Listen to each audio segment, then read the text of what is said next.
Live. Flip. Go back through. What's up, everybody? Sorry I was late. What's happening? There it is. You figured out, Yeah, I guess. the stupid internet was not working after I just drove 2 hours in the snow down from Park City, which was super annoying.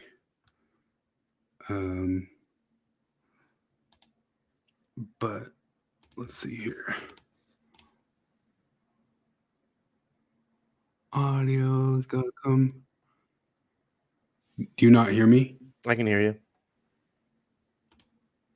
You hear me? Yeah. Hello? There you are. Yeah, I hear you now. And then I just have to make sure that the system sound goes through the microphone too. Sorry, everybody. Stupid thing. All I could figure out to do was unplug it and replug it 3 different times, and then it finally worked on the 3rd time. I don't know why, but I got here a little late, coming down a snow canyon that tried to kill me once again. But I survived one more time. You had to buy a Subaru. Yeah, well, I was driving pretty fine on the snow with the snow tires. It's just then you have to deal with everybody else who's out there. Yeah, that's always the trick. Yeah, it was a nasty one. At least it's not Utah County. What's it doing snowing like this on middle of February? I mean, I get 2 years ago when, We had January for March. Yeah. It's basically just rainy down in Salt Lake right now, though. So, It was snowing earlier. It was? Yeah. Man, that sucked. That just sucked my butt. That whole last 2.5 hours I just lived. But what are you gonna do? What's happening? I'm trying to figure out this. I don't know if you saw it. Steve posted it. That some family has been trespassed from Olive Church. Yeah, that San Antonio thing. Yeah, and I watched the trailer for one thing that bugs me is all I asked was what did they do? And then the husband and wife involved gave answers. They're like, watch the documentary. The church is evil. And I'm like, okay, no, what happened? I saw the trailer, and the trailer also said, watch the documentary. Exactly, yeah. And it's just there's none of it adds up. It just does not add up. I couldn't even tell what it was, but I mean, I guess I'd listened to his whole podcast and the 24 episodes of that to figure out what's going on with it. It's called a Crazy Train. Is what it is. And I mean, and a lot of other people are like, hey, this looks like a lot of attention seeking, which it sure does, because it just, I don't know. And I'm like, I don't think I want to watch the 24-hour documentary because it's huge. And I'm just kind of guessing that, I don't know. Because and that's the other thing is that because in the comments they're like, we have proof. Watch the documentary. Like, no, tell me what it is. If this was an actual situation, you'd just be able to say this is what happened. This is what we think is wrong. This is you should be able to give me a rundown. Pretty quick. Give me something better than a trailer of people crying. I've seen enough of those trailers. That's reality show stuff. And the guy in it, I saw him comment on somebody else. He's like, the church could lose their tax exempt status for this. They're not allowed to just they have to allow anybody in at all. It's like, no, they could not. That's not how that fucking works. The church is allowed to say no to people. Speaking of which, I'm a little perplexed, although I'm not perplexed at RFM acting surprised that the Huntsman lost that court case, as if it was voted down 11-0 in the appellate court. But this is what I've always said about lawyers. The lawyer who's on your side is paid to be stupid. And what I mean by that is Mark Garagos, I think it was Garagos, the guy who goes on Adam Carolla. He can break down any case and give you all this insight and all these ideas and every single piece of rationality it comes from. And then the dude got hired up by Jussie Smollett. Yeah. And then he comes on and he starts arguing for Jussie Smollett, but with the sheer complete, as if he were genuine for Jussie Smollett. I'd kind of get it if he was winking at the camera, but he doesn't wink at the camera. He just it's the ultimate in actual sophistry, which is just you pretend to be a homer for your side no matter what, which Nietzsche actually thought was real truth. Nietzsche thought sophistry is the real way to find truth in the world, is just be 100% homer for your shit. No no standing away from stuff and pretending like you're getting a bird's eye view of everything. No, just be a homer for your shit. And that's what lawyers are. Lawyers are extremely rational when it behooves them. Yeah. RFM pretending to be perplexed about that just goes to show for like the lawyerness in them. It's like just so ridiculous.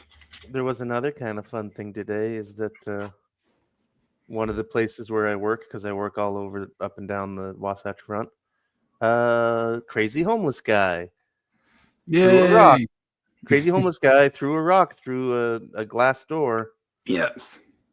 You know, obviously society let him down. He couldn't afford his rent, and Yeah. capitalism made him get. Well, who's real to high. say that rock throwing isn't a necessary part of society? Yeah, I mean, Who's to say? Who's to say? Like, and who's to say that like some people aren't allowed in church, or that guy isn't allowed into the break room at the laboratory at a hospital? Certainly, certainly. Who is to say? That was the other weird thing today is because like, you know, my job has me kind of going all over. Like I go in and out of all kinds of places, picking stuff up, dropping stuff off. And today I walked into a room, and it was the pathology lab, and there's just a leg on a table while people take slides for pathology. He's like, oh, there's a leg. Was that leg living its best life? I mean, who's to say how many legs a human has? A human can have any amount of legs. They could have one leg. They could have technically 5 legs. If you like hold your arm at a certain angle, you could call it a leg. It's just a social construct that we even call like a leg or not. Yeah, and also like after all, who's to say what is right and what is wrong? No? Who's to say? After all, who's to say? Exactly. I'm just gonna have that there through the whole entire program. That's gonna be my one slide of the night. The other thing about the leg is, I mean, I don't know. I'm just surmising, but almost certainly it was an amputation for neuropathy for somebody with diabetes, which is 100% preventable. Like if you have diabetes, you don't actually have to lose your limbs. You just have to follow doctor's advice and stop eating sugar. But who's to say that limbs are the optimal way of living? You know. Oh yeah, that's true. There's a limbless community. There's people who insisted on having their limbs removed medically, and who's to say that medicalizing yourself to remove limbs is any less healthy than? Well, let's have Foucault ask us. After all, who's to say what is right and what is wrong? No? Who's to say? You got the other one he made? Oh, yeah. I don't know if I had permission to do these, but I'm just doing them. Hold on. I will whip your ass and give you... They call me Dan the Man Peterson, but I will whip your ass and give you the most Christ-like beating of your life.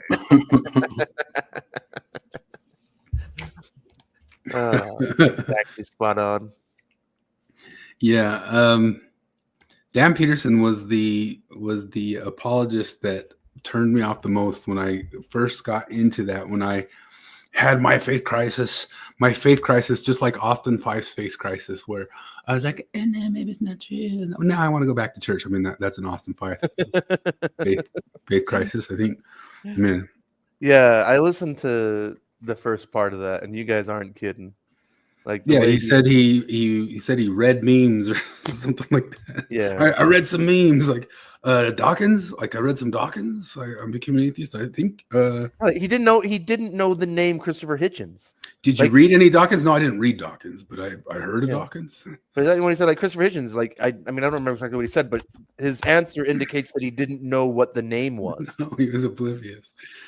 And let's see. I think Troy nailed that when he talked, like the way he framed that. Is that should we pull up like what he said about it? But I also kind of teased Austin Fife's wife, who is the walking embodiment of that South Park kid who's such a cliche that he embarrasses people. Like her voice is such Mormon primary lady or general conference. Do you remember when they used to do that voice on Infants on Thrones.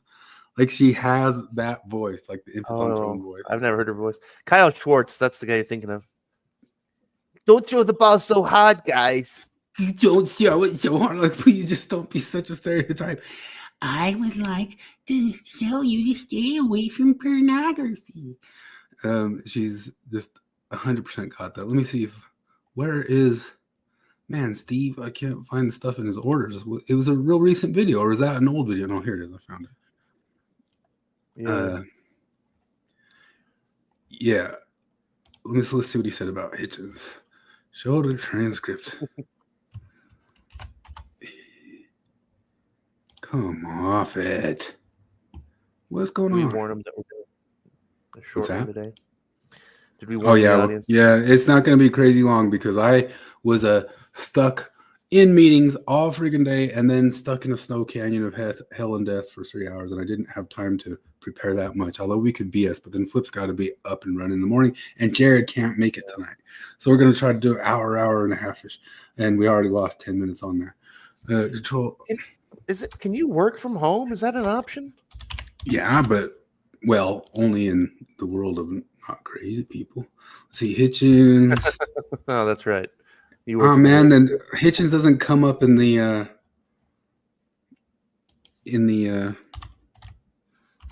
does it read? Oh, it read Dawkins here. Okay. You can try Christopher. It might know what that word is. So Steve starts asking him like who he got into that helped him become an agnostic or atheist or whatever. Christopher. Oh, there he is. There he is. And he just didn't really have any answers. Familiar with arguments. A lot of this is like social media. So like meme type level of arguments for atheism. So did you read any of Christopher Hitchens' stuff vis-a-vis his thoughts on Mormonism? Mm-mm. Okay. What? Dude, so Tikla, his wife, got very, very mad that people were making fun of that. And where was that? It was on, I think it was on Jacob's Thoughtful Faith or something like that. She said, this is just like when ex-Mormons questioned how faithful a member was. And I just barely pulled up. I just barely watched her and Cardin review Tracing Woodgains, where they did exactly that, just like 3, 4, 5 days ago. Tracing Woodgains is, he was on with Mother Maiden Matriarch, what's her name, Louise Perry. And that's kind of I don't even think they understood the kind of world or internet world that those guys come from, because they're this sort of Mary Harrington post-left conservatives that are now writing all over Silicon Valley. It's a little bit in the same world of Peter Thiel and all that sorts of stuff. And that guy is a Substack writer from Peter Thiel, and War Radio had him on, and they were there saying, Tracing Woodgains, we brought him up here before, terrible vocal fry, but that guy, he's a gay ex-Mormon, and he's not really kind of active in like this space in our little corner of the internet, but he's active in the Substack world, like the same Substack world of the Distributists and all those like woke right guys and that sort of deal. Bennett's Phylactery is another one. He's another Mormon he lives in Philadelphia, but he stays out of it in like this Mormon of apologetics. But the guy is an ex-Mormon, and he was there talking with Louise Perry about being an ex-Mormon, and War Radio did an entire episode saying this person never ever once, this person was never really actually a Mormon. And then she was there calling that out. And, let's see here.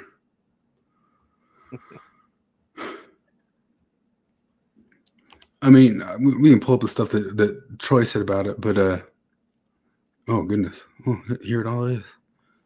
It really reminds me of there's like, because in the Christian apologetic world, one of the most popular guys is this guy called Lee Strobel, and he wrote a book called The Case for Christ, and it's the exact same thing where he's like, I was an atheist and a journalist, and I went on a mission to prove evolution and atheism, and I talked to scientists, and what I found proved that Jesus was risen from the dead. And like, just same thing when like you hear him talk about it, like, Kate, no, you did not. Like, you have no idea what you're talking about. Like, you were never an atheist. You're not a journalist. You hand selected the people you talk to. Like, yeah, it's just utter crap. Well, there's just, so I made some comments. I made some joke comments on the thing. Like I commented somewhere in there. It's probably on the video. What did I say to him? I said, if this was a faith crisis, I guess I became a Taoist once because I thumbed through the drawings in the Tao of Pooh. Yeah. A bunch of people just, oh, my favorite book.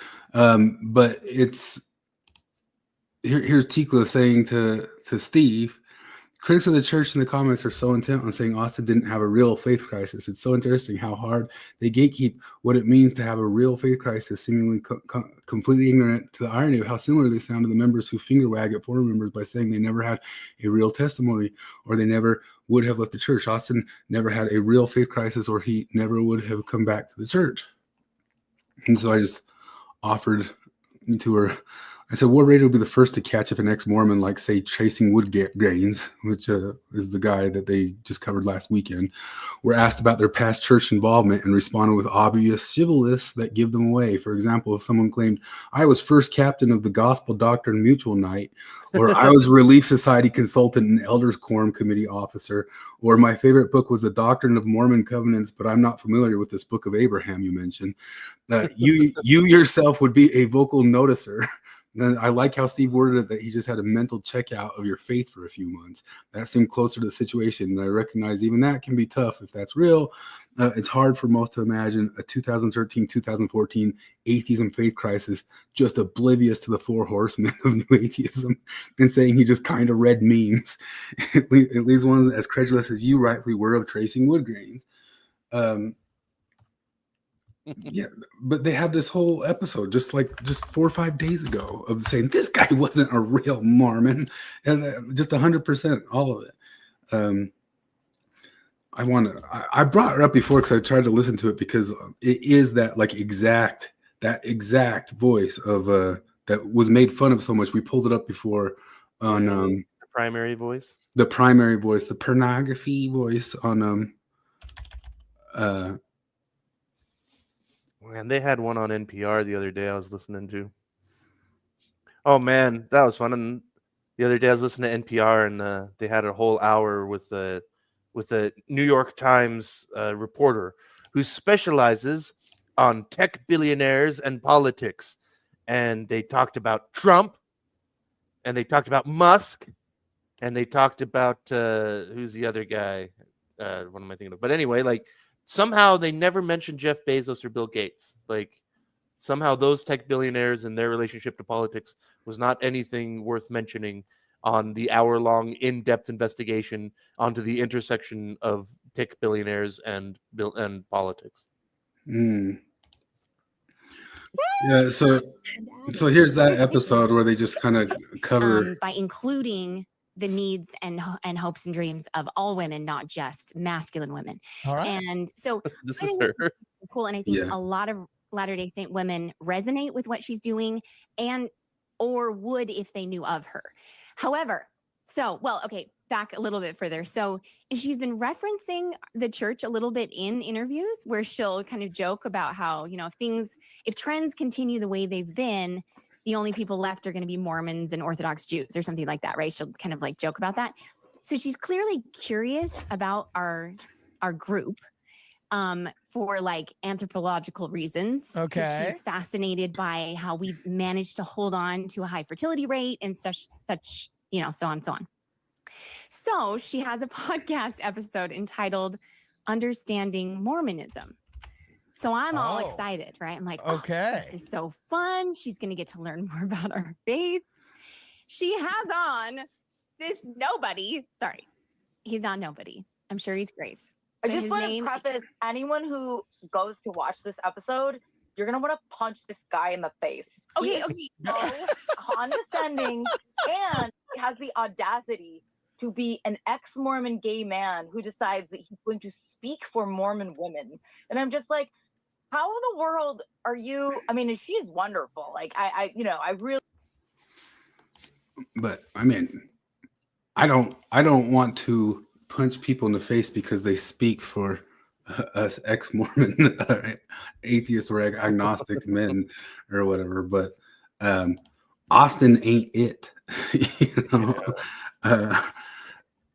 I mean, have you read the Light and Truth letter? Like, no, but I've listened. I've been watching RFM and Colby cover it, and that's where I say they do a good job of covering some of the topics where he tries to contest those types of things, and they kind of just go through them. But that's just kind of like empirically tearing it down type stuff.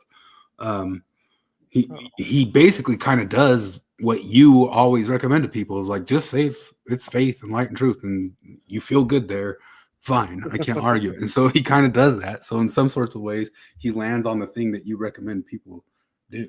Oh, yeah, and that's thing. Like, I'm guessing that Ward Radio and Jacob, like, if they're just in the room with it's just them, they're like, yeah, that's cool. Faith is important. That's how we know things.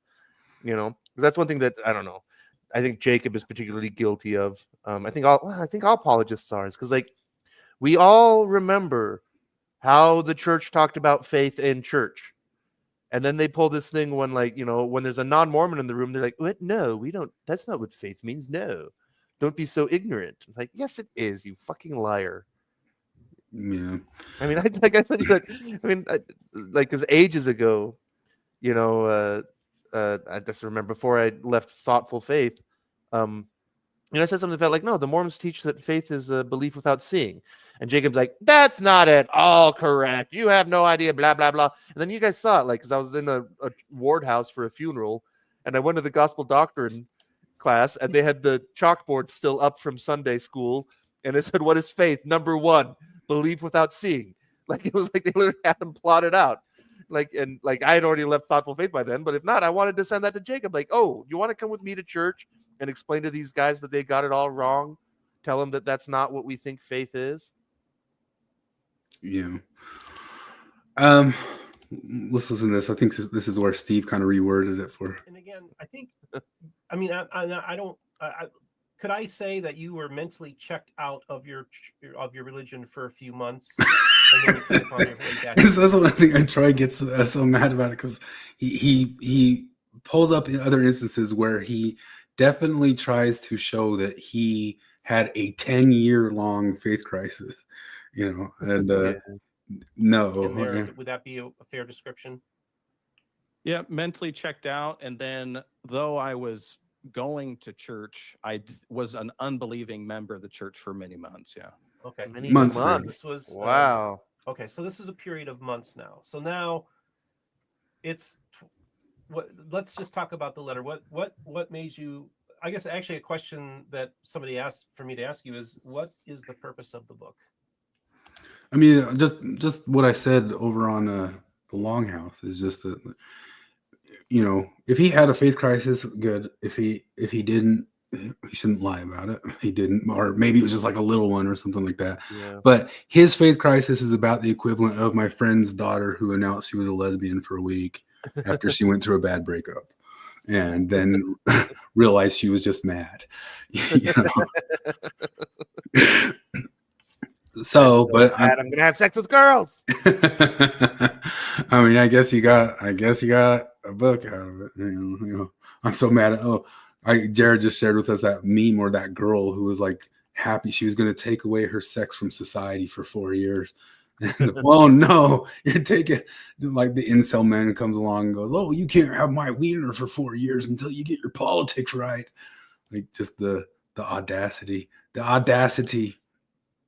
What I really wanted to talk about tonight was symbolism, temple level symbolism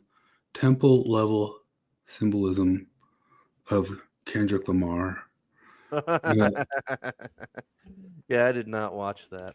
You didn't watch the Super Bowl halftime where Kendrick Lamar did the Super Bowl halftime, and the Super Bowl halftime was so. I heard that it was powerful. I heard that it was revolutionary. It was so deep. Used to watch. It was so deep that if you didn't get it all the way, you just don't get things. Like you didn't get it. If you didn't get it, you didn't get it. What like you said is the revolution is brought to you by Pepsi and Apple.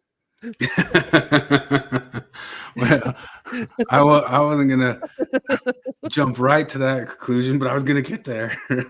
The culture industry, man. This is what I really love to do, because like so much in the ex-Mormony world or whatever, people love to take scriptures to religious people and all that stuff. I love to take Foucault to the social constructionists. I love to take the culture industry to people who think Kendrick Lamar isn't just another part of the culture industry. And the culture industry is leftist theory. But who's to say? Who's to say what is what and what is real? But do you know any of the history between Jake and Kendrick Lamar? No, like if you put up pictures of both of them right now, I couldn't tell you which one was which. Like I'm aware that they had a rap fight. I know you talked about it a bit, but I can't remember who's accused who of what or anything. I just don't care. Geez Louise. Here we go. Oh, come on. I have never been more confused by a pop culture. What? Did I just click that off? It went away. Damn, My face got big. Your face got big right after it? Yeah, no, it's just because you know how it moves our portraits to the side Here, when let you me put a try thing on the to- screen. Oh. I don't have time to get anything ready tonight. But We're amazing podcasters. yeah. Present share screen. I have never been more confused by a pop culture moment in my entire life. And if there's anybody out there that can explain to me what's going on, please help. This is from the Super Bowl halftime show from last Sunday, an event that was watched worldwide by like 200 million people. So I know that is Kendrick Lamar, arguably the greatest rapper of all time. And I get that the climax of the halftime show is him performing the track Not Like Us. So here's what I thought had happened, and you're going to laugh at me.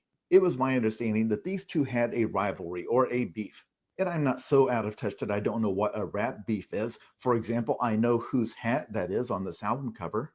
And then my understanding was that after some back and forth, Kendrick Lamar released a song called Not Like Us, in which he accused Drake of being a predator who had assaulted multiple children, and also implied that there were multiple predators in his crew, that this was a systemic thing they were doing. I thought that this was him saying, hey, this is not a rap beef. I think you are a criminal. I think you need to be stopped. I think somebody needs to look into this. I thought he was saying there are actual flesh and blood victims out there with names who are probably scared to speak out because they are afraid of this guy. And I assumed that this was going to end with a trial, because honestly, this kind of accusation doesn't surprise me anymore. I just assume this is going on everywhere. But then Kendrick Lamar releases a video for the song, and the moment in which he makes this accusation, he turns it into a joke. He's doing it while on a playground, like saying, see, this is where he finds his girlfriends. And then even more confusingly, they announce he's going to play the song at the Super Bowl. The NFL, this multi-billion-dollar corporation, is going to build their entire Super Bowl halftime show not just around these songs, but around these accusations. Like they're going to orchestrate the entire performance around this. And that led to this viral moment where Kendrick Lamar stares into the camera and makes the accusation saying, hey, Drake, I heard you like him young, and laughs while he's saying it. Like this is just a joke or a punchline. So here's my question. Was this always just like a bit they were doing? Is this not serious? Is there like an actual victim out there watching this, somebody who's terrified? Because after the performance, all of the corporations joined in. They turned it into a funny meme. Here's the Duolingo owl saying, say Drake, while posing like Kendrick. Here's Bugs Bunny from the official Looney Tunes Instagram doing that pose and saying, say Doc.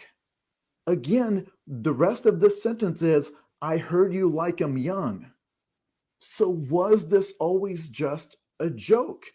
Or is there an actual victim out there? Because if there is, this is nuts. This would be like if after the Bill Cosby accusations came out, CVS came out with an ad like making a joke of, well, you don't want to take Bill Cosby's pills, you should take ours instead. And it has just made me feel so out of touch because for the last few months, I've been thinking, oh, Drake is going to go to jail. I thought crimes had happened. Instead, here's 30 funny memes about Kendrick Lamar's smiling moment at the halftime show. I guess I'm just getting old. Still confused. What part are you confused on? So, okay. I mean, yeah, just what this guy says. Like, was it all just some kind of... I mean, that's a weird PR stunt. Like, hey, we're going to collude together. I'm going to accuse you of horrible crimes, but don't worry about it. It's all just for show.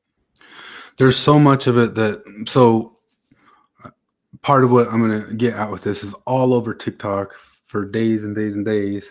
There was people saying, you just don't get that he just sparked the revolution in the Super Bowl halftime. He's so subversive. He subversively sparked a revolution. He talked about, I'm the right person, wrong one. I just sparked a revolution type stuff in the Super Bowl halftime. And then he also had people like, here's this. He had, it's a bad clip, but he had somebody running around with the Palestine flag out there, of course, and all that sort of deal that you didn't see on the television and all that. But so yeah, there was a long rap battle this year, and he won 3 Grammys basically off of calling Drake a pedo. And he's the type of rapper that when a bunch of people listen to him, they think there's like all this quadruple D chess going on. You know, they think every single line is like, they break it down like numerology for real. Like, well, he said this and this referred to this album and this date and this thing, and like they really do break it down that hard. And they think that his video was a supersonic, just full of symbolism about like the American flag, and the American flag split in half, and he goes up 5 steps, and the 5 steps are like the sign of the Masonic order, and he starts out making the sign of the Masonic order just like Joseph Smith's what's that thing to call when he died, the distress Is call. there no help for the widow's son? Yeah, it like starts out with the is no help for the widow's son distress call right at the very beginning of it. And well, here, let me show you just a little bit of the music of it here. Yeah. Life is like a hurricane, get in, duck, bird, race. I don't know how long I'm going to play that. Yeah. Songs suck. You can't understand them or hear them, but I don't get what like people like really get about Kendrick Lamar. But they obviously have all sorts of stuff in there of like, is there no help for the whatever? And they start out like holding up the sign of the distress call and all that stuff. And they think they have all that stuff in there, and then they think that he also called for revolution against the United States there on NFL football Sunday. Like, this is part of the delusion of the whole entire thing, because I guess what I'm getting at is that there's no escaping the delusions, man. Like the delusions of the culture industry, and the delusions of people who think like the revolution is coming, and the delusions of people I mean, it's almost kind of like Q level stuff. They think that he's like showing off or getting the pedos. This is Blue Anon is what it is. It's like Blue Anon put into the Super Bowl halftime, because he is doing all this like symbology, and people are all saying like, he's starting a revolution against Trump. Trump was there and he said this and this right in front of the orange man, and he's calling out the pedos, and he's got, look at all the symbolism in here. Like, dead seriously, it's co-opted Q. It's co-opted Q in the Super Bowl halftime, you know. But I mean, I guess either side's got to like default to Q stuff whenever they're so far behind, they just have nothing to grasp onto.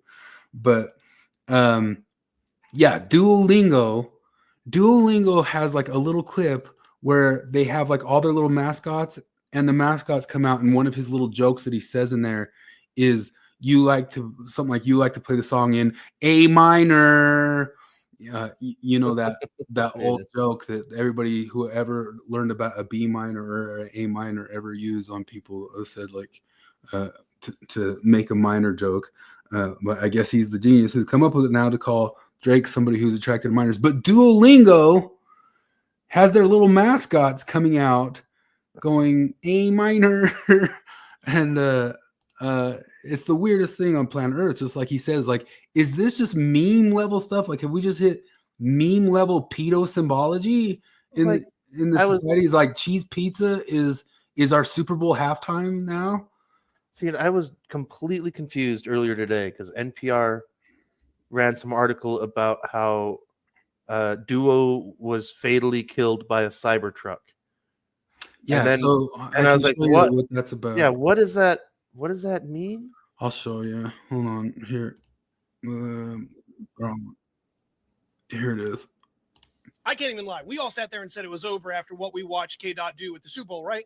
But it's definitely over now. Duolingo is doing mental war games on Aubrey's mental status at this moment. So they posted during this halftime show this, say Drake, right? And that's haha Kiki. Well, like, of course he said it. It's funny. But then they went and did this.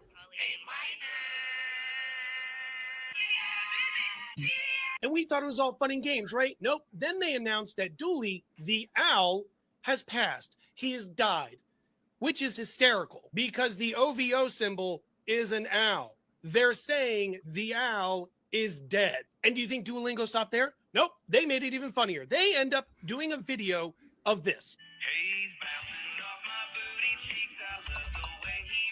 I mean, even Vita Coco sat there and said, oh, we killed off our mascot because their mascot died, but we found out it was a joke, so we didn't kill ours off.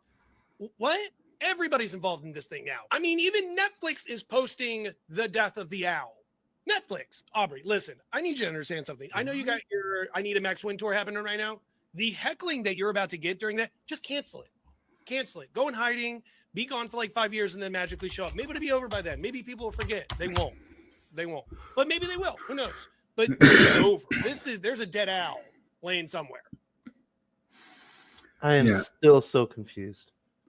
People just jumped on it because it's a meme, and they're like, "Oh, the Duolingo owl mascot claimed it died, and that was referencing this OVO owl that I guess it comes from Cirque du Soleil or something, but it has something to do with Drake. OVO the sound, a record label founded by Drake. So it was like Duolingo died was referencing, is kind of like the Beatles Apple died, you know. And everybody spreads that around like a meme, but it's like all this like, and I think that Kendrick kind of does that in all of his rhymes. Like everything is like strange little hints and strange little symbols of like what died and what day something happened and who this refers to who, and something refers, like everything's like breadcrumbs leading to like another thing.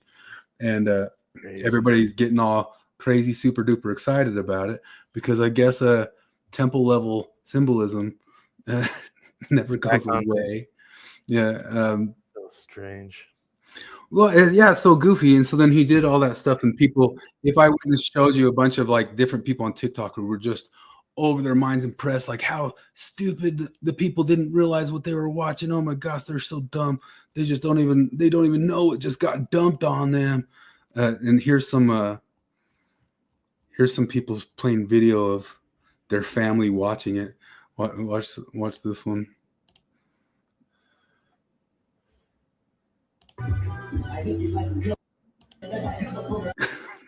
People showing their old the old ladies in their house just sitting there watching. We realize halftime isn't for your generation anymore. What's this? But of course, all these whatever people, it's the same people who get into the Luigi symbol, you know, like all the Luigi symbol, and they have this term called winter boots. Have you heard winter boots? No. The Luigi's, it's like all this stuff, like they think they're calling for revolution, like secret. The winter boots things somehow refers to, I think it refers to what's that movie of the girl who has to go fight for her winter boots on TikTok. What's the chick on? I have no idea. That movie with the gosh dang it, the movie where I never watched any of those, the Jennifer Lawrence movies where she's where she's supposed to come back for her. All these different little poor communities all have to get to go fight to try to Hunger Games. Hunger Games, yeah, some sort of thing like that. But saying that you have winter boots and all this stuff is see this Palestine stuff. What I can possibly do to help our people. It's incredible because people are sharing so much useful information. Know your rights. It's their terminology for saying you're strapped.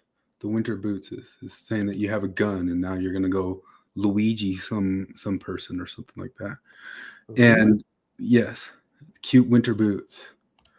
Right here. I am not your bitch, fuck the Congress, fuck the legislature. I am not a nerd, just so I can be your incubator. AK-47s, assault rifles, and a Glock.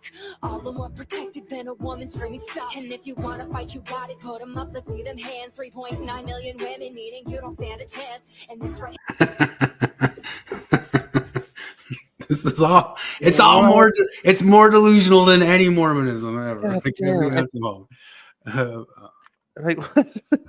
yeah. I'm trying to think of the setup, but I don't even remember the setup, but I just remember Eric Cartman going like, "That's it. I'm gonna go home and kill myself. I don't belong in this world anymore."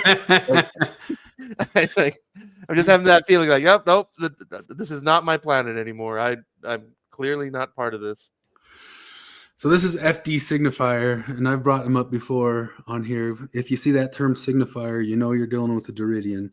That stuff we always talk about with the does a word refer to the sounds that it makes or to refer to the thing, or what's a signifier or a signified? Dan McClellan, Supersonic, knows what signifier and signified means because that's all structuralism. Ooh, I'm deep. But he talks about the cultural industry here, and he talks about Kid and Play. Do you remember Kid and Play? Only by name. I never was into them. They were kind of like a goody two shoes group like Will Smith, who had their songs in like the late 80s. They had a couple movies like House Party and all that stuff like that. And some people were calling them industry plants. And nowadays, industry plant is the ultimate no-no term. It's like the ultimate sellout term, that you were just ever put there by the industry. You could maybe guess if Austin's an industry plant. Does that make sense? Like, you're not the real thing. You're placed there with a claimed backstory or something like that.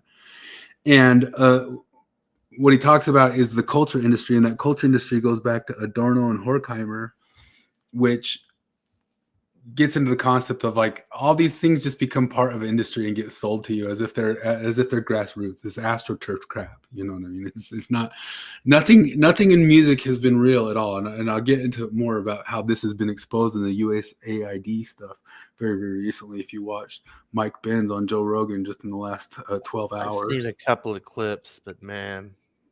He goes into some detail about how the music industry has just been one big paid CIA bullshit. But what's funny about this is this guy kind of gets into, everybody thought that these little goody two-shoe rappers from the 80s were industry plants, and they actually weren't the industry plants. They actually did have some history in street life and cleaned themselves up to do happy, fun music for house parties. And what was the industry plant was all the gangster rap out of LA. The gangster rap out of LA was a bunch of gay theater kids. That's what gangster rap is. That's what we're finding out about everything. Tupac was a gay theater kid. He was not a gangster. You know? And the way, I mean, he kind of says here himself that they played themselves with Kid and Play because everybody said, this guy's not cool enough. This guy's not bad. These guys aren't badass enough. When they were actually the real deal, who actually really did clean themselves up to have fun, you know, and just put out fun music. And then that wasn't cool enough. And then the gay theater kids were psyoped in by the CIA to come in and turn everything into a revolution. Your revolution is a capitalist psyop. It always has been. Oh, the capitalism is so bad. Capitalism is responsible for rap and homelessness. rap and homelessness. Yeah, homelessness and gangster rap. And for bullshitters who think they're being crazy, awesome revolutionaries. And for people who think they're being wild Foucauldians thinking outside the box. You were led by the CIA to think that you were thinking outside the box. It's so funny because Mike Benz gets into detail. Like one of the things he pointed out is the very same U.S. government that said we must have mail-away ballots here in the U.S. or we're basically racist, homophobes, whatever they call the people that just like kind of anti-democratic racists. Anti-democratic racists. They said the exact opposite to the people in Poland, that if they did use mail-away ballots during COVID, they were racist, anti-bigot, whatever. And that's just, it's one of the things that's so funny about this Doge stuff that's coming out, is that this Doge stuff, everybody, if they were a true revolutionary leftist, should be all aboard this stuff, 100% all aboard of this, because every single socialist, populist government in history in the past 60 to 80 years got undermined by this stuff purposefully. Every single one of them. And now you guys are here defending, like, don't take their money away. Don't take their money away. They'll psyop us out. They'll psyop us out. They'll make us think Bernie Sanders is a revolutionary because we're deconstructors and we see through stuff. We're deconstructors and see through stuff, and we'll think Bernie fucking Sanders is a real revolutionary with his 5 houses, this 90-year-old guy. And then we'll get subverted. We'll get subverted through soft power and soft money. And then we'll freak out when that soft power and soft money gets questioned by Elon Musk or Trump because Orange Man bad, because we're deconstructors. Let me see if I go to Mike Benz. He talked about it so much across like so much time today. But Mike Benz I've been listening to for a couple years, and he goes into extreme detail, almost kind of boring detail about where all that USAID money and the Atlantic Council money comes from and goes and has been put into for 40, 50, 60, 70 years. And have you heard the way that Trump and Elon set up that thing, like how they were able to do it? The Doge? Or... Yeah, how was Doge set up? Well, according to NPR, they just did it through it was fascism. Yes, they found the fascism. They pulled out the fascism stick. Obama created the department. It used to be called something else, like USDS or something like that. Oh. And they were able to go, because it was already created, and they were able to go into it and review the computer files of the program and then just stop sending the money to some of the people. That's all he did. It was all already created by the Obama administration that used it to soft fund all this shit forever and ever. It was already there. They just renamed it. Oh, I had no idea. Yeah.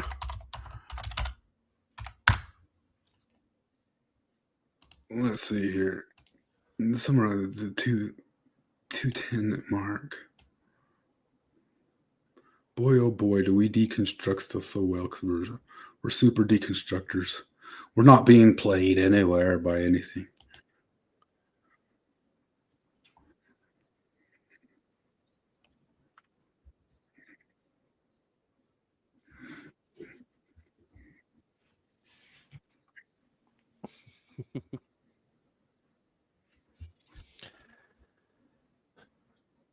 Whoa.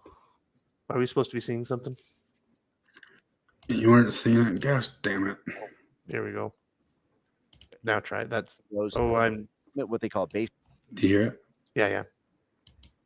Baseline assessment or strategic assessment to the State Department, where they will do a demographic segmentation of all the demographics in the country, who's pro us, who's against us in the region, and then they will micro target the grants in the capacity building to capacity build the burning ember to turn it into a flame. So, for example, and just so you see this, I mean, you can go to the CI World Factbook right now. This is just the public-facing CI.gov.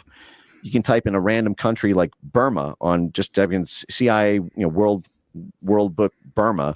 You'll see we keep meticulous tabs on the racial distribution, the religious distribution, the gender distribution, the heteronormative versus LGBT one. This is why USAID and NED were backing and supporting Pussy Riot in Russia, to do these, sort of insane, sort of feminist LGBTQ styled left-wing street riots. And this is what they, caused this international incident. You can see all the USAID NED stuff on them for Pussy Riot is the music industry. And go to YouTube and look at their music videos if you want to see what state-sponsored music looks like. But in the Cuba case, they were NED. It goes in like Dua Lipa. Dua Lipa was heavily sponsored by USAID to subvert elections in one of the Balkan states, and they have like the detail and the payments of all this stuff. Not only that, I watched him. He brought it out at the Atlantic Council that they brought out some stuff on how to get Taylor Swift to put out messages to subvert democracies. Well, they don't want to call it subvert democracies, although there is one receipt. They showed this receipt on Twitter that basically the receipt basically just says subvert democracy. It's like an actual receipt of stuff. I have a clip of that somewhere, but he goes into detail. He only ever kind of stays vague on hip hop because he doesn't want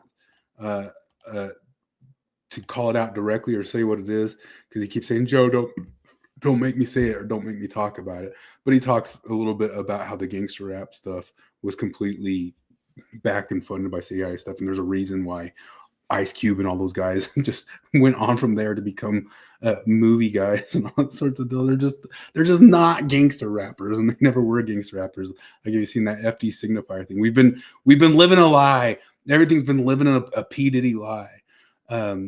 And what's funny about all of it is just straight up people realizing that they can just use this stuff to just slightly subvert. It doesn't even just take very much. You can just use it. Like, they can find any sort of like angle in the society that splits people up and gets them frustrated or upset. Pay for the street riots. Pay for people like Maven. Like Maven says she was going to go be a professional protester somewhere. I'd like to ask her like where exactly she was going to go be a professional anti-abortion protester. Like, what sort of money is in that and who is paying it? And a lot of this USAID stuff has been demonstrating that street level violence was getting funded, or street level protesting was getting funded through these things, just to do anything they could just to generally go out into the world and subvert election, and then it got turned in on us in some certain elections itself. It's just so wild, the stuff that's been coming out that they've been showing with it. But I guess it's just the fascism and stuff. But did you follow? I mean, you've followed some of the stuff on the USAID stuff of a bit, not a huge amount, but I know enough to know basically what you're talking about. Yeah. State Department Music Diplomacy Program, 22 rappers, hip hop. You'll see, again, these people become network nodes. They become assets to play with.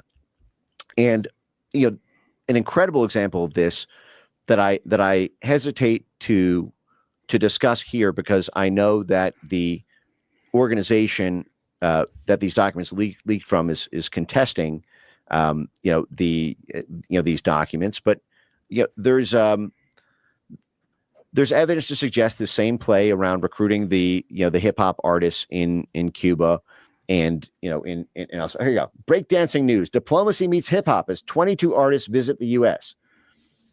Okay, this is the U.S. State Department. We are paying to recruit them as assets. So when they go and look at the country list, if you want, look how far and wide this is to the edges of the earth. Mongolia, Cameroon. There's a whole thing here, but basically, it was protest rock. It was protest rap in Cuba for that USAID operation. It was protest rap. Anyway, that goes on for like an hour of talking all that stuff, and it just brings me all the way back around to Kendrick Lamar at the halftime of the freaking Super Bowl. No, that was real revolution, guys. That situation wasn't just capitalism being capitalism. That one was real. And TikTok is there to tell me that one is really, really, really real. And I just didn't get it because it was super real. and it wasn't culture industry. Like that was real subversion, dudes. Just so you know. But that stuff's endless. You can get into that stuff endlessly. There's stuff all the way going back. Did you ever hear stuff about like Jim Morrison's dad was the guy who did like the Gulf of Tonkin and that sort of stuff? And that's actually really, yeah. Jim Morrison's dad was involved in the Gulf of Tonkin stuff. Holy crap! I did not know that.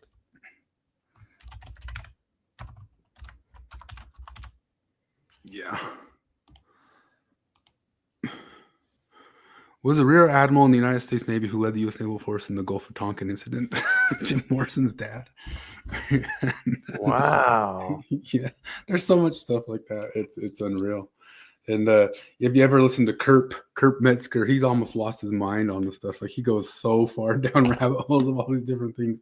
And the problem is like they're all just there and real. And you're like, because so much of what we know of as culture industry, music and entertainment, absolutely had ties to all this stuff. This is why I love the Coen Brothers movie, Hail Caesar, because I need to watch that. I still haven't watched it. The movie just straight up says, like, you guys realize like Hollywood got completely infiltrated in the 60s, just completely infiltrated, and just kind of says it plainly. Like, yeah, here we are getting infiltrated. You know, it's just one of the funniest things in the world about it. You remember the Marcuse scene and all that sorts of stuff? Yeah, in, that one in scene you Hail showed Caesar. me. I need to, where's it streaming? I need to watch it.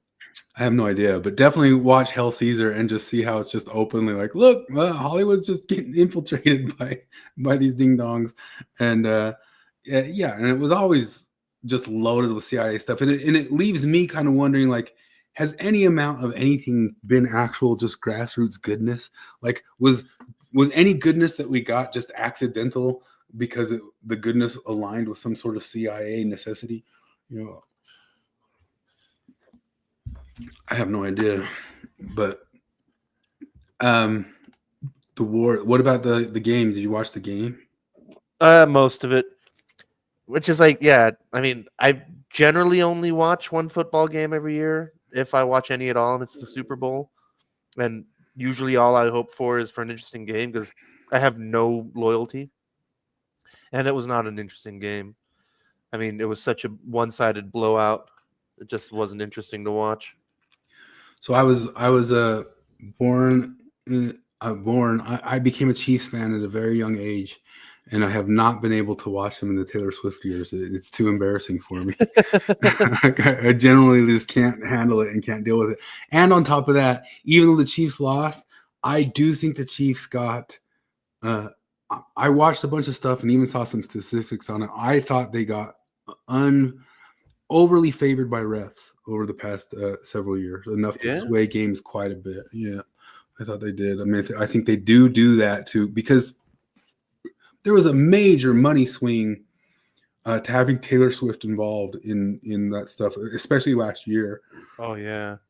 And there was a part of me, like, I don't know that they try to make somebody win a game or not, but I even saw some different channels kind of go over like how much it swung games. And I always thought this of the NBA. Like, I don't think they can like 100% rig it, but I think they can make it so like the less profitable team has to win by 7 to win by 1. If that makes sense. When I watched that thing about point shaving and just how easy it is to do point shaving, but that's the players doing that. I don't know about, although the refs, they talk about the refs, they can kind of do that too. I mean, well, because like the first call, wasn't that was against the Eagles though? Because even I was like, wait, really? That one's an interference? But I don't know. I don't care quite enough. But I was listening to Tim Pool yesterday, and they were talking about stuff where it was kind of funny that like an eagle, the American symbol, beat the chief. There's some Q symbology for you. I mean, you had Kendrick, you had Kendrick Lamar. They're saying, "Oh, we're gonna split the country into revolution." Like, well, the eagle beat the chief. Sorry to hate you. Where they swatted down the DEI person coming up there. But here's another funny one that they pointed out. What does Mar-a-Lago mean? The lake by the sea, or the sea. Yeah. Sea to the lake, Yeah. or Timbo said to like a lagoon or something like that. So if Trump goes and develops Gaza, instead of from the river to the sea, it comes the sea to the river and it returns Mar-a-Lago and it returns it back the other direction. So people are all like talking about it inverted the river to the sea, saying symbolism, man. There's so much other stuff going on. Christopher Rufo is kind of exposing some of the crap that's going on in the Department of Education. Supposedly they're going to start auditing the IRS. Oh my gosh, looking at where the money goes. That Twitter thing just came out this week of Jon Stewart asking the lady who should have been auditing, she was like somebody who should have been auditing these departments all along, just laughing at him. Like, you think we can audit it? We can't audit it. Stuff's kind of wild. It's wild that it's happening. It's wild that it's going on. And I honestly, genuinely don't understand how any person on either side can't be down with that stuff just getting audited. Yeah. No, yeah. I think it's one of those. I always said all the way back about the 2020 election. It's like, if you've got nothing to hide, then you should welcome the investigation, like, because all it can do is prove that you won, right? You know, like if what you guys say is true and there was no shenanigans, show us that there was no shenanigans. Who loses? And I myself would die on the hill of genuine honesty or actual like republic democracy or something like that. USAID, real deal, used soft power to knock down almost every single socialist populist movement that you could ever imagine. Like, it was the culprit. It was the thing that took it down. And Trump's the one taking it down, and now you guys are mad at him for it. Like, every single one of them got subverted by that money. And myself, I think it's stupid. I think it's for dumb people. But if it's genuine, it should be able to have a genuine movement if people have that genuine feeling to vote for that thing. If it's economic, I don't know, like whenever it became race, whatever. But so many different people are saying the DEI stuff going away is like, DEI going away is your wheelchair ramp. DEI going away is your no, you goobers, no, you freaks. That stuff's all different laws that got passed through Congress. DEI is expressly illegal according to the Civil Rights Act of 1964. You can't. I remember just a while back, Mark Cuban got schooled on that. When, but like, yeah, no, I definitely take race into consideration. And then from Biden's EEOC, a lady said you can't do that. That's against the law. And then you have all these people trying to twist it into something else online. DEI is actually just whenever you want to not discriminate against old people. No, it is not. You idiot. I saw somebody say that DEI is actually what it's about is not hiring incompetent whites. That's the actual purpose of it, is to prevent the hiring. Sure. It's so dumb. Hassan Piker is still getting obliterated by H3H3. You catch up on that? I watched H3H3's whole thing, and like I knew that guy was a dipshit, but like he really lays it out, man. Like that guy is unironically evil. Like I don't know how else to put it. Yeah, well, one of the things he says, like when he makes his millions of dollars and doesn't do anything about it, he says, well, I have to live in a society, which is generally an answer by the socialists when they go ahead and go and do that stuff. And then, well, I still have to live in a society. And I saw somebody my give him friend who, like, because I asked him one day, like, because he makes his money, his living, the way he pays his bills is that he owns a house in Houston that he rents out for money. He's a landlord. And when I asked him, like, you're a landlord, like, and a communist. Can you square that for me? And he said, I have to work from within the system. It's like, okay. Which is like I say, like, it's the communist equivalent of saying the devil made me do it. Yeah. Like, well, that's where they made this meme from. You see this comic on the screen? It's slavery should be abolished. I agree. And you're like, what's that slavery? What? I can still participate in society while criticizing it. Yeah. Want to see an old consent video from a college? Here's a consent video. How old? Like 20 years, 15 years. Hi, you ordered a pizza? No, I didn't. Oh, so you don't want this pizza? No, I didn't order pizza. I better take it back then. I'm so sorry. Hey, Hey, you don't have to be sorry. No, I am. You didn't ask for this pizza. You didn't want this pizza, and that's important to me. It is? Is this okay? Yes.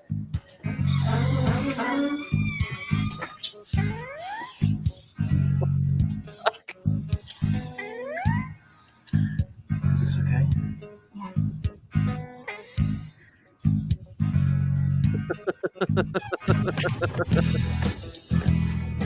Is this okay? Yes.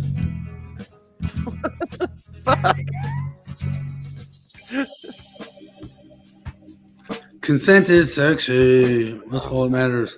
I was listening to I guess Maven and crew reviewed Jacob and them, and they just kept talking about enthusiastic consent, but they don't realize that part of enthusiastic consent became this thing called affirmative consent, which meant you had to keep affirming constantly throughout the night. So you had to say like consent. You have to call him up the next day and like, you still consented to that, right? You haven't changed your mind about anything that happened? 6 months later, like happened to the mattress guy. Yeah. The mattress guy, that lady consented all the way through until he didn't want to keep her forever and ever. Yeah. Here's the thing. He turned her down for a date, and then all of a sudden it became a rape. Look at this receipt. Thomas Reuters Special Services description: active social engineering defense, ASED, large scale social deception. That's real. That's really real. Yeah, I'm just already charging through because I plan amazing. on not keeping you terrible late. Did you? I found out, and I posted it. You saw it, that America is actually named after a native tribe, and Amerigo Vespucci changed his name to that tribe's name. So then when I looked it up, all I could find is that it's an open question. Yeah, it's a claim by certain people, but there was the Amerique or whatever tribe. Amarisque. Yeah. But I don't think it's an open question that he did change his name to that. And so, but maybe America is a native name and was all along.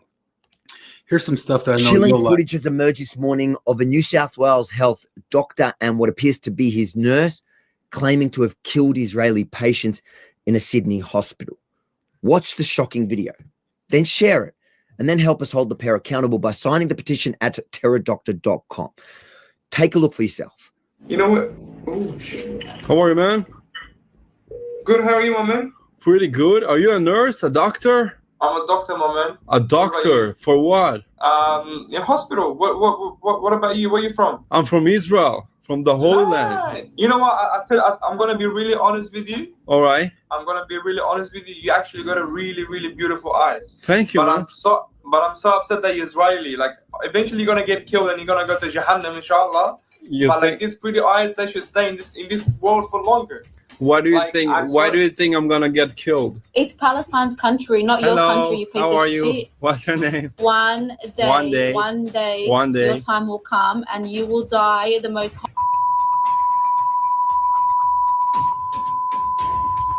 We spread. Listen to me. Peace. Listen to me. And you spread. When your time comes.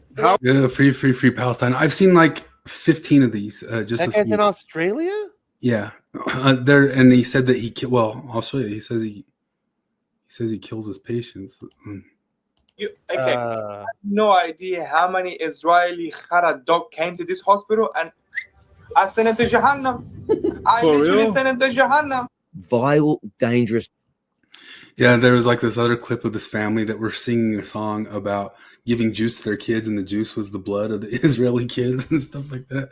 But it really does astound me that the most anti-Semitic place on Facebook is the NPR comment section. It really is. I mean, just today I was dealing with that crap. Yeah, here it is right here. Like, she's pouring this like red juice, and then the guy comes in.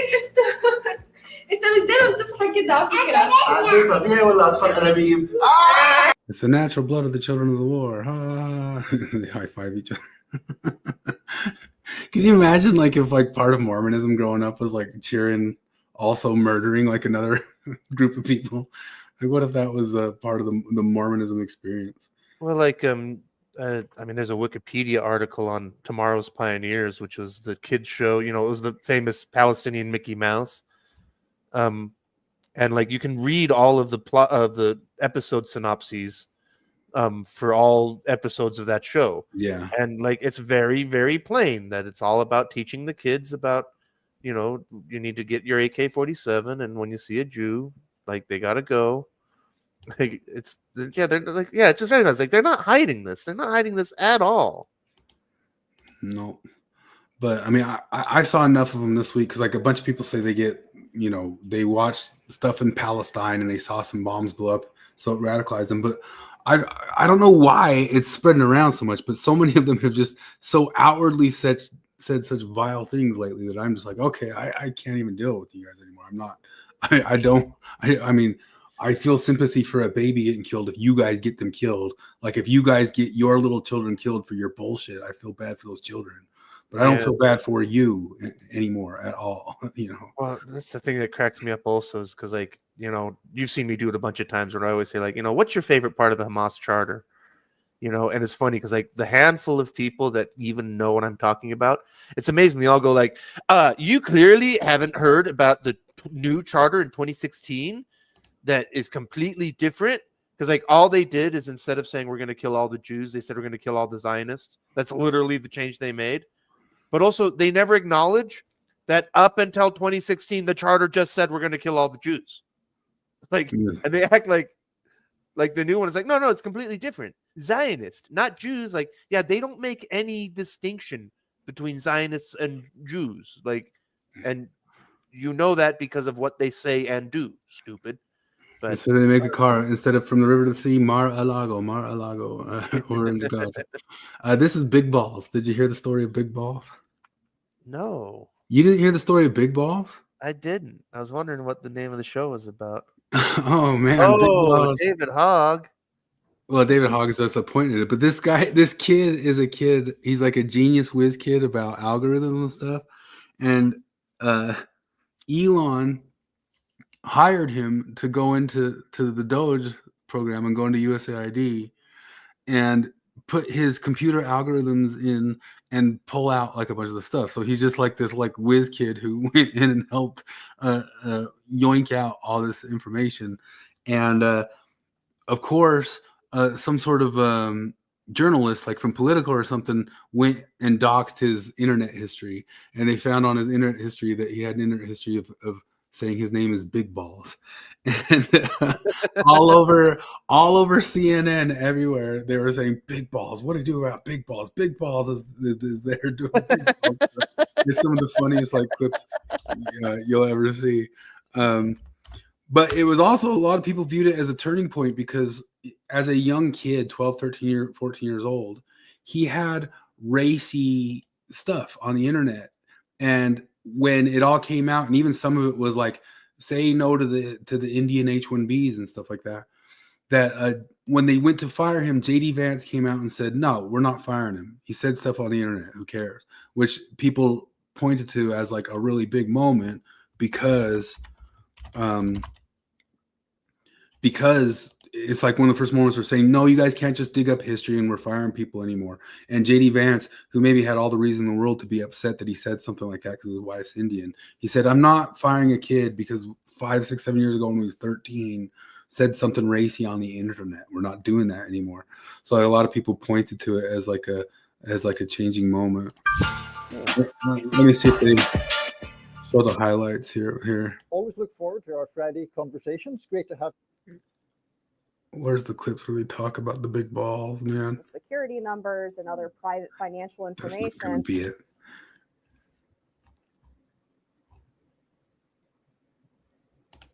Welcome back. Now it's time for Lefties Losing It. It's time to check in with our friends at the Lunatic Asylum, identifying as the MSNBC newsroom. And I regret to inform you that Joy Reid is preoccupied with balls. Take a deep breath. Okay, I'm enjoy what happens. Big Balz. Donald Trump walks through the door. Have you all essentially made it clear to Mike Johnson that until they allow you all to subpoena Big Balz? I really think we need to move on from this.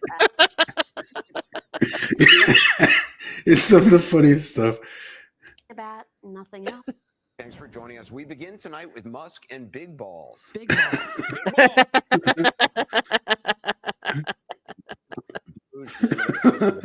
Kid, a literal teenager. Big Balz online, Big Balz here, that Katie's talking about. A 19-year-old that goes by the username Big Balz. So that would be one way that we could refer to him.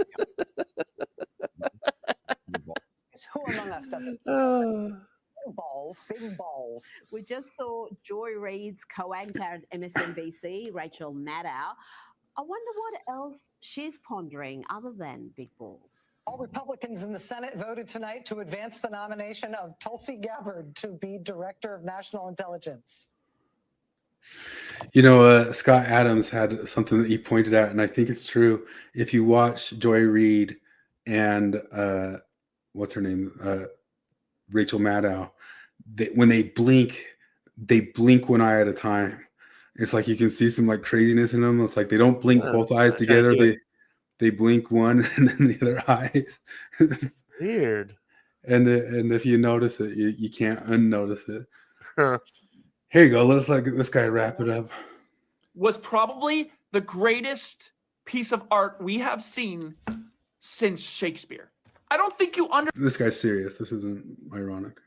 understand This is the stuff I'm telling you is all over TikTok. the high-level art you just watched.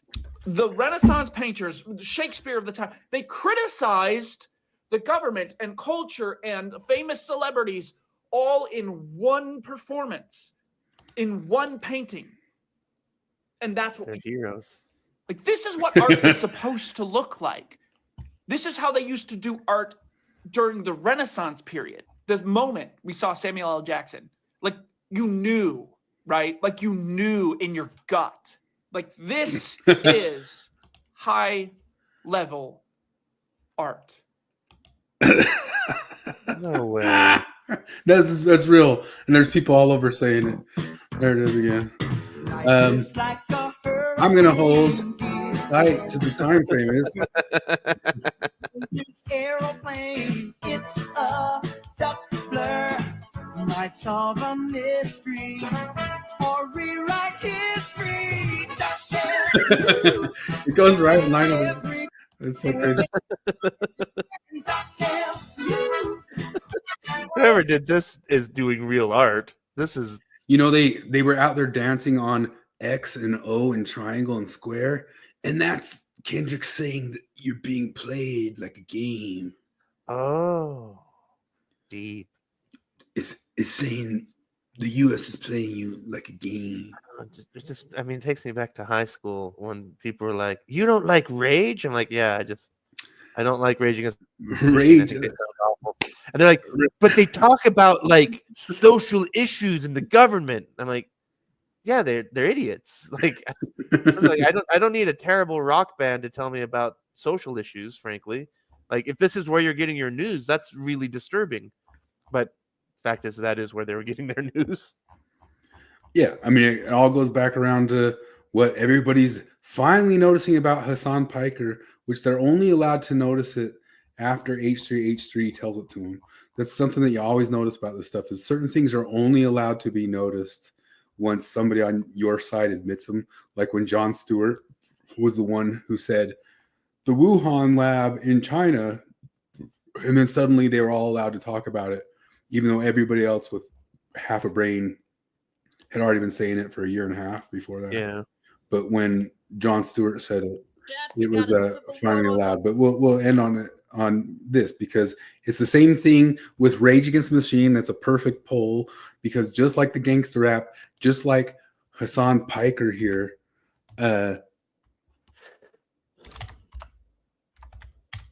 just like Hassan Piker, they're just capitalizing the art of monetizing socialism, which is the most capitalist thing to do in the world. H3H3 said it. Whoa, here one more time again. The culture industry. You guys are figuring out the culture industry. Horkheimer and Adorno wrote about it almost 100 years ago. Your own people, like it's like saying like you guys had warnings of this, like your own Samuel the Lamanite got up and warned you about this on the wall, that your revolution was going to be televised. And then Kendrick Lamar said, it's not televised, turn off the TV. He said that on the Super Bowl in front of 150 million people between Pepsi ads. I'm gonna, you know what he does? This man has mastered the art of monetizing socialism, which is the most thing to do in the world. Can I sue him?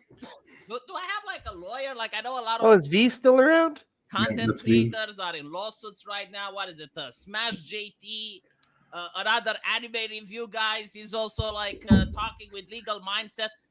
Can I sue him for stealing my talking points from 2018? Exactly what I was saying about the Young Turks, about Hassan Piker, about Vosh. Like all these people are monetizing social. But they won't get it. There's no getting it. There's no getting it. You deconstruct the Mormonism. Good job. Genuinely believe in socialism. You deconstructed the Mormonism. Way to go.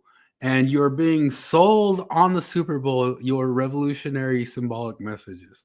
That's you deconstructors. The culture industry. This was written in 1947. Well, it came out in the Dialectic of the Enlightenment. But you'll fall for it again. You'll fall for it. The next Bernie Sanders will pop up and tell you, well, the billionaires and the billionaires, but I work hard for my millions and my 3 or 4 houses. And my USAID money. Anyway, I'm whole time 9:30. Do you want to talk about anything else before you crash out? Because I just ranted on all the stuff kind of haphazardly without putting it together. I don't know. If I think of something, we'll end up. What about the war stuff? You're talking war-y stuff. I won't bring up another thing, but just the war, the Ukraine war stuff. War? Yeah, they're talking about ending that, and I saw you getting into it with some people.